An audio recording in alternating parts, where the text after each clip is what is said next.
সেগুলি আমাদের শুধু মনে রাখার জন্য রেখে যাননি, বরং সেগুলি সাথে মহব্বত করা, ভালোবাসা এবং আমল করার জন্যে তার কাছে যে নামাজ এসেছিল, রোজা এসেছিল, হজ এসেছিল, জাকাত এসেছিল, কোরআন এসেছিল, এগুলি তিনি নিয়ে যাননি, বরং দুনিয়ায় আর রেখে গিয়েছেন এই জন্যে শুধু কেতাবে কোরআনে থাকবে না, শুধু বইয়ের পৃষ্ঠানে থাকবে না, এগুলি আপনার আমার আমলে আনতে হবে, পালন করতে হবে। নামাজ রেখে গিয়েছে মানে নামাজ শুধু থাকবে না, বরং আমাদের নামাজ পড়তে হবে। রোজা রেখে গিয়েছে মানে রোজা শুধু থাকবে না, রোজা রাখতে হবে। কোরআন রেখে গিয়েছে মানে কোরআন থাকবে না, আমাদের কোরআন পড়তে হবে। কি করতে হবে? কোরআন পড়তে হবে। যা যা করতে বলেছে সেইগুলি আমার আপনার করতে হবে। যদি আমরা না করি তাহলে কিন্তু একটা বিদআত মাযহাব সৃষ্টি করলাম আমরা, আর আমরা সেই মাযহাবের মানুষ। যদি আমরা একটা এগিয়ে আসুন, দরুদ পড়তে এগিয়ে আসুন, বার মুহাম্মদ ওয়া আলি মুহাম্মদ সাল্লাল্লাহু আলাইহি, সেগুলি পালন না করি। দেখুন, নবী পাক দুনিয়া থেকে চলে গিয়েছেন, তো তানার আল আওলাদ ছিল না? ছিল। তো তানার আল আওলাদের সাথে কি করতে বলেছেন নবীজি? আল্লাহ বা কি করতে বলেছেন নবীর বংশের সাথে? আর নবীজি কি বলেছেন নবীর বংশের সাথে আমাকে কেমনভাবে চলতে হবে? আল্লাহ বলেছেন নবীর বংশের সাথে কি করতে হবে? কুল লা আসআলুকুম আলাইহি আজরান ইল্লাল মাওয়াদ্দাতা ফিল কুরবা। আল্লাহ বলেছে, হে রাসূল, তুমি তোমার উম্মতিদের বলে দাও, মানে মানুষ সকলদের বলে দাও কি আমি আমার রেসালাতের মূল্য, রেসালাতের আজর, রেসালাতের পরিবর্তে আমি যে কষ্ট পরিশ্রম করেছি এর পরিবর্তে তোমাদের কাছে কোনো মূল্য চাই না, ইল্লাল মাওয়াদ্দাতা ফিল কুরবা। কিন্তু হ্যাঁ চাই, সেটা হলো আমার বংশধরদের সাথে ভালোবাসা, আমার আহলে বাইতের সাথে মহব্বত করো, আমার ঘরানাদেরকে ভালোবাসো, আমার বংশের লোকদেরকে ভালোবাসো, এটাই আমি তোমাদের কাছে চাই। তো আল্লাহ কি বলেছে নবীর কাছে? হে নবী, তুমি বলে দাও আমার রেসালাতের মূল্য কিছুই চাই না, তোমরা নামাজ পড়ো, এই বলেছে? হে নবী, তুমি বলে দাও কি আমার উম্মতিদের কি আমি রেসালাতের মূল্য কিছুই চাই না, তোমরা রোজা রেখো, এটাই বলেছে? কোরআন পড়ো, এটা বলেছে? না। কি বলেছে? আর রেসালাতের মূল্য এটাই যে তোমরা আমার আহলে বাইতকে ভালোবাসো। তো আল্লাহর নবীর আহলে বাইতকে ভালোবাসতে বলেছে, আল্লাহ বলেছে। আল্লাহ আমার বাপ দাদা বলিনি, আমাদের বংশের কেউ বলিনি, কারোর খানদানের কেউ বলিনি। যে আল্লাহর বান্দা সেই আল্লাহ বলছে, হে আমার বান্দা, আমি সৃষ্টি না করলে জগতের আলো তুমি দেখতে পেতে না, সেই জগতের আলো আমি দেখিয়েছি যে আল্লাহ। আমি তোমাকে বলছি, আমার নবী খুব কষ্ট করে ইসলাম প্রচার করেছে, আমার নবী খুব কষ্ট পরিশ্রম করে তোমাদের ঘর পর্যন্ত ইসলাম পৌঁছে দিয়েছে, আমার নবী খুব কষ্ট পরিশ্রম করে নামাজ, রোজা, হজ, যাকাতের প্রচার করেছে। আমার নবী যখন প্রচার করেছে, আইয়ুহান নাস কুলু লা ইলাহা ইল্লাল্লাহ তুফলিহুন, হে মানব সকল তোমরা লা ইলাহা ইল্লাল্লাহ পড়ো, নাজাত পেয়ে যাবে, পরিত্রাণ পেয়ে যাবে, কামিয়াব হয়ে যাবে। আমি নবী তোমাদের জামানাত নিচ্ছি, তোমরা লা ইলাহা ইল্লাল্লাহ পড়ো।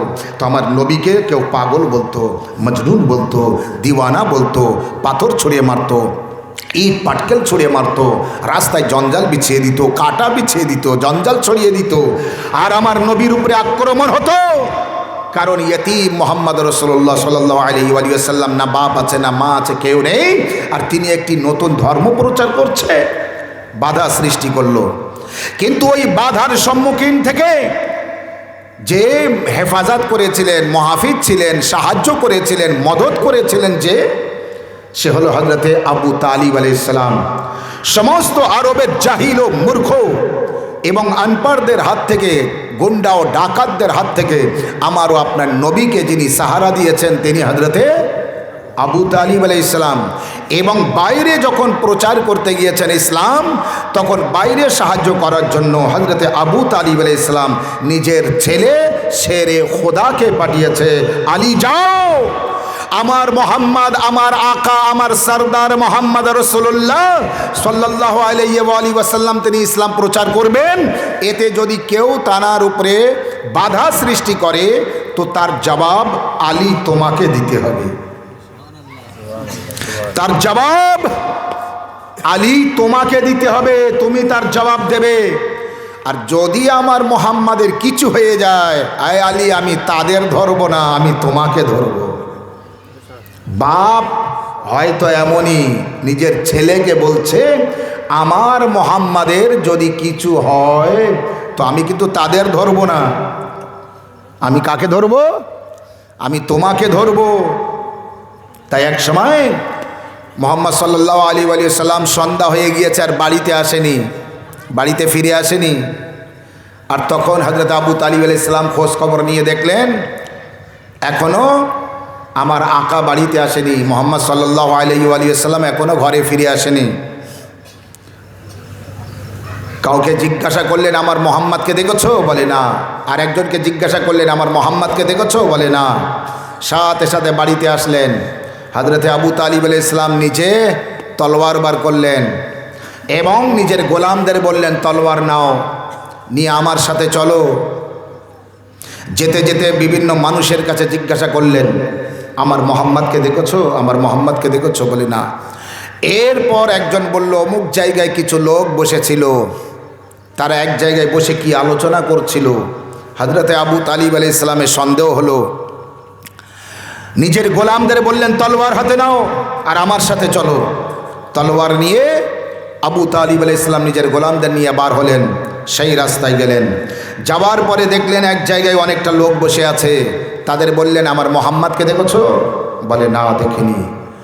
হযরতে আবু তালিব আলাইহিস সালাম নিজের গোলামদের বললেন, এই যারা বসে আছে এদের ঘিরে দাঁড়িয়ে পড়ো, এদের ঘিরে এখানে দাঁড়িয়ে থাকো, এদের মাথার উপরে তলোয়ার উঁচু করে থাকো। আমি যাচ্ছি সামনে আমার মোহাম্মদকে খুঁজতে। আমি যখন ফিরে আসব, যদি আমার সাথে আমার মোহাম্মদ থাকে তাহলে এদের ছেড়ে দিও, আর যদি আমার সাথে আমার মোহাম্মদ না থাকে তাহলে নিশ্চয়ই আমার মোহাম্মদের এরা কিছু করেছে। আমার দুনিয়ায়, এই দুনিয়ায় যদি আমার মোহাম্মদ না থাকে তাহলে আমি কাউকে থাকতে দেব না। এই দুনিয়ায় যদি আমার মোহাম্মদ সাল্লাল্লাহু আলাইহি ওয়াসাল্লামের কিছু হয় তো আমি এদের কাউকে বাঁচতে দেব না। আয় গোলাম, শুনে রাখো, আমি যখন আসবো আমার সাথে যদি আমার মোহাম্মদ থাকে তাহলে এদের মৃত্যু মাফ, আর যদি না থাকে তাহলে এদের ধর পড়ে থাকবে, আর এদের মাথাগুলি যেন তোমাদের হাতে থাকে। সালাওয়াত। ইমানে আবু তালিব আলাইহিস সালাম, দেখুন একটু ইমানে আবু তালিব, আবু তালিব আলাইহিস সালামের শুধু ইমানটা দেখুন। আমারও আপনার দয়ার নবীকে কিভাবে তিনি সাহায্য করছেন এই কাজে। কারণ যেহেতু বাপ নেই, মাও নেই, আর দায়িত্ব নিজের উপরে। হযরতে আব্দুল মুত্তালিব দায়িত্ব দিয়ে গিয়েছেন, আবু তালিব তোমার হাতে দায়িত্ব দিয়ে গেলাম, মোহাম্মদের দেখাশোনা তুমি করবে। তো দেখাশুনো করতে হবে, বাপের মতো হয়ে দেখাশুনো করেছেন। যখন আসলেন তখন দেখলেন মোহাম্মদ সাল্লাল্লাহু আলাইহি ওয়াসাল্লাম পাহাড়ের দিকে গিয়েছিলেন, ওদিক থেকে আসছিলেন, পেয়ে গেলেন, নিয়ে বাড়িতে আসলেন। চিন্তা করছে আর বললেন, কে মোহাম্মদ, তুমি জানো তোমার একটু বাড়িতে আমি যদি কিছু সময় না দেখতে পাই আমার কত চিন্তা হয়। আরবের মানুষ তোমার শত্রু, তুমি কেন এত দেরি করলে? আমি তো বড় চিন্তিত ছিলাম, চলো বাড়িতে চলো। যখন মোহাম্মদ সাল্লাল্লাহু আলাইহি ওয়াসাল্লামকে নিয়ে বাড়িতে আসলেন, গোলামদের বললেন, এবার তলোয়ার নিয়ামের মধ্যে রাখো আর আমার সাথে চলো। যদি নাকি মোহাম্মদ সাল্লাল্লাহু আলাইহি ওয়াসাল্লামকে ওই দিন না পাওয়া যেত তাহলে ওই ব্যক্তিদের হযরতে আবু তালিব বাঁচতে দিতে না। এর মানে কি, হযরতে আবু তালিব আলাইহিস সালামের নবীর উপরে ঈমান ছিল না? ছিল না? নবীর উপরে ঈমান ছিল না? ছিল না?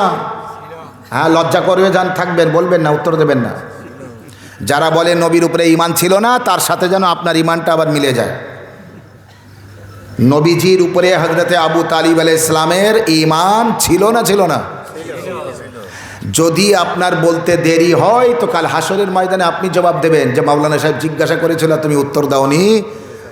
হ্যাঁ, যদি তোমার কেউ বলে, আচ্ছা ঠিক আছে, একটা টাকা ঢুকেছে তোমার নামে, তা আচ্ছা বলো দিন 3 লাখ টাকা ঢুকেছে, তোর আব্বার নামটা কি বলো তো, বলুন। আপনি চুপ করে থাকবেন এইভাবে?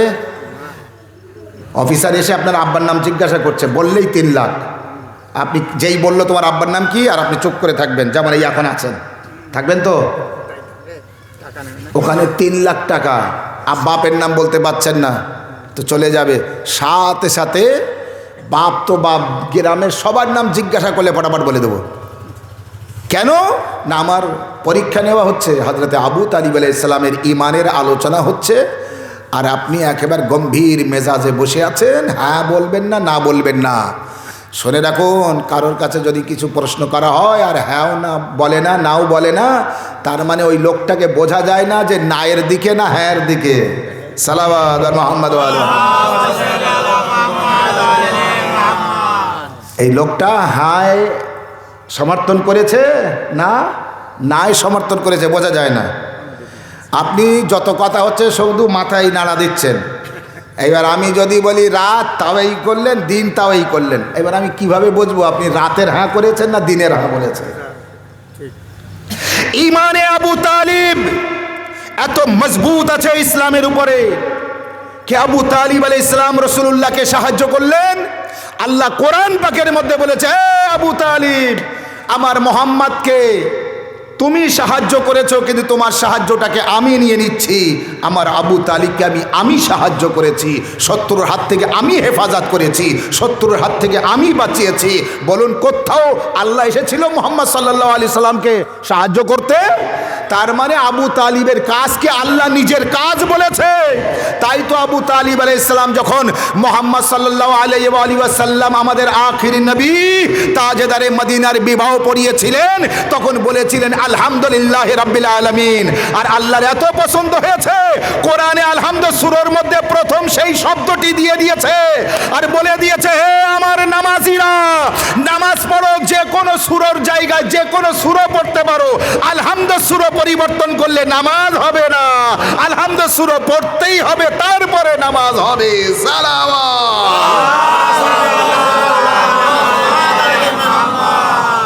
আলহামদু সূরার পরে আপনি পড়তে পারেন ইন্নাতানের সূরা, পড়তে পারেন ইন্নানজালাস সূরা, পড়তে পারেন কুল আউযু বিরাব্বিল ফালাক, কুল আউযু বিরাব্বিন নাস, যে কোনো সূরা পড়তে পারেন না পারেন না আলহামদু সূরার পরে?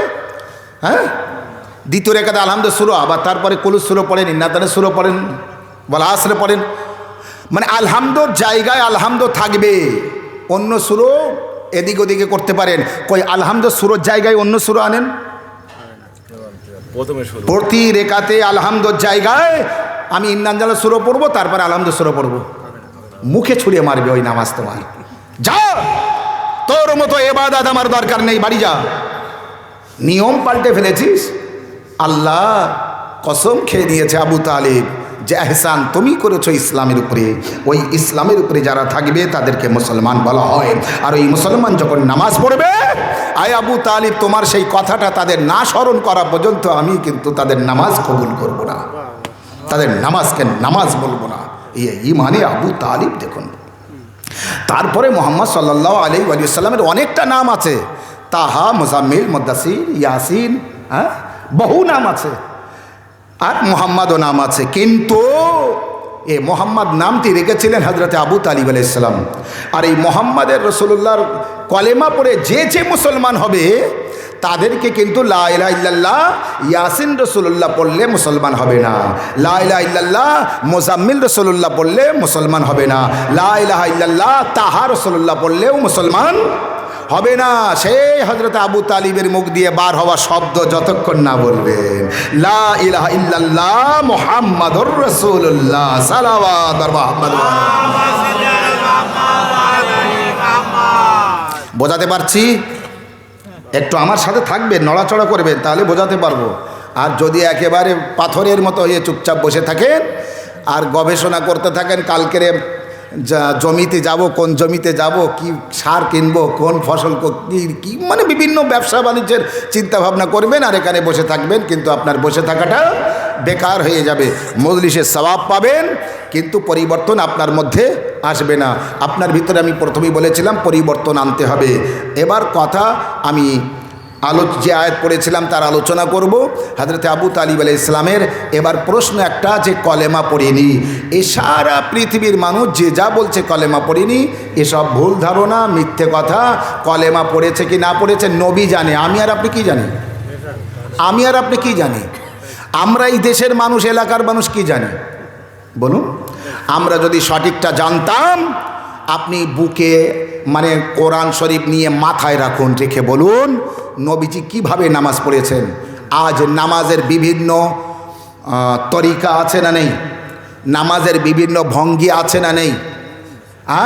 এগুলি কিভাবে হলো? পরবর্তীকালে তৈরি হয়েছে না হয়নি? কেউ বলেছে নবী হাত এখানে রেখেছিলেন, কেউ বলেছে এখানে, কেউ বলেছে এখানে, কেউ বলেছে এখানে, এইভাবে সব তো পাল্টে ফেলেছি আমরা। নবী জানে নবী হাত কোথায় রেখেছিলেন। নবী জানে নবী হাত কোথায় রেখেছিলেন, আর জানে মাওলা আলী, আর জানে মা ফাতেমা, আর জানে ইমামে হাসান, আর জানে ইমামে হোসেন। সালাওয়াত আর মুহাম্মদ।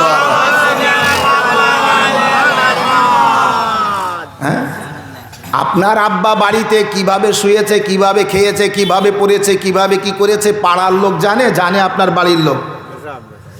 তো নবীর বাড়ির লোক জানে নবীজি কিভাবে নামাজ পড়েছেন, এবং সাহাবায়ে কেরামরা জানেন। কিন্তু সাহাবায়ে কেরামের ভক্তরা পরবর্তীকালে ওই সাহাবায়ে কেরামদের নাম ভাঙিয়ে এখানকার ওখানে আর ওখানকার এখানে করেছে। তাই সন্দেহের যাওয়ার জায়গায় এসেছে। কিন্তু আহলে বায়েত কখনো এখান থেকে ওখানে যায়নি, ওখান থেকে ওখানে যায়নি। আহলে বায়েত সঠিক বলতে পারবে, মা ফাতেমা জাহরা সঠিক বলতে পারবে তার আব্বা নামাজ পড়ার সময় কোথায় হাত রাখতেন। মাওলা আলী আলাইহিস সালাম বলতে পারবেন নামাজ পড়ার সময় রাসূলুল্লাহ কোথায় হাত রাখতেন। তাহলে হযরতে আবু তালিব আলাইহিস সালাম কলেমা পড়েছে না পড়েনি?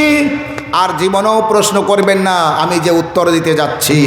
কি আপনার কাছে প্রশ্ন আমি করছি, আপনি বলুন, আপনি কবে কোন দিনে কলেমা পড়ে মুসলমান হয়েছেন? আপনি কোন সালের, কোন বছরের, কোন মাসের, কোন তারিখে, কোন দিনে, কোন সময় কলেমা পড়েছেন মুসলমান হওয়ার জন্য? বলতে পারবেন? কেউ বলতে পারবেন? আরে উত্তর দেন, বলতে পারবেন? বলতে পারবেন না যখন, তাহলে আমরা কেউ কলেমা পড়ে মুসলমান হয়েছি, তার মানে আমরা কেউ মুসলমান না। ঠিক? মাথা কেটে নেবে না? যেই আপনার বলবো আপনি মুসলমান না, আপনি বলবেন আমার মুসলমান, আমাকে যে মুসলমান না, তো এক অপরের সাথে ডাঙ্গা বেঁধে যাবে না? তাহলে আমরা সব মুসলমান। ঠিক? কোনো একটা অমুসলিম পরিবারের কেউ আসবে আমাদের এখানে আর বলবে আমি মসজিদে যেয়ে নামাজ পড়বো, আমরা সবাই কি বলবো? আগে কলেমা পড়। যেই কলেমা পড়বে সেই দিনটাই গ্রামের মানুষ জানবে এই ব্যক্তি অমুক সালের, অমুক মাসের, অমুক তারিখে, অমুক দিন, অমুক সময় কলেমা পড়ে মুসলমান হয়েছিল। আমরা গ্রামের কেউ কলেমা পড়ে মুসলমান হয়নি মসজিদে যাওয়ার জন্য, কিন্তু ওই ব্যক্তি অমুসলিম থেকে মুসলমান হওয়ার জন্য কলেমা পড়তে হয়েছে। বোঝা গেল আমরা যারা বংশগত মুসলমান, আমরা কলেমার ঘরে জন্মগ্রহণ করেছি, তাই আমরা কলেমা নিয়ে জন্মগ্রহণ করেছি, কলেমা পড়তে পড়তে জন্মগ্রহণ করেছি। আমার বাপ কলেমা পড়েছে, আমার মা কলেমা পড়েছে, আমার বংশের লোক কলেমা পড়েছে, তাই আমরা কলেমা পড়ে মুসলমান হইনি, মুসলমান হয়ে জন্মগ্রহণ করেছি। হযরতে আবু তালিব আলাইহিস সালাম আর অন্যদের মধ্যে পার্থক্য এই, অন্যরা অমুসলিম ছিল, কলেমা পড়ে মুসলমান হয়েছিল। আবু তালিব মুসলিম ছিল, তাই কলেমা পড়ে মুসলমান হয়নি। সাল্লাল্লাহু আলা মুহাম্মদ ওয়া আলি মুহাম্মদ।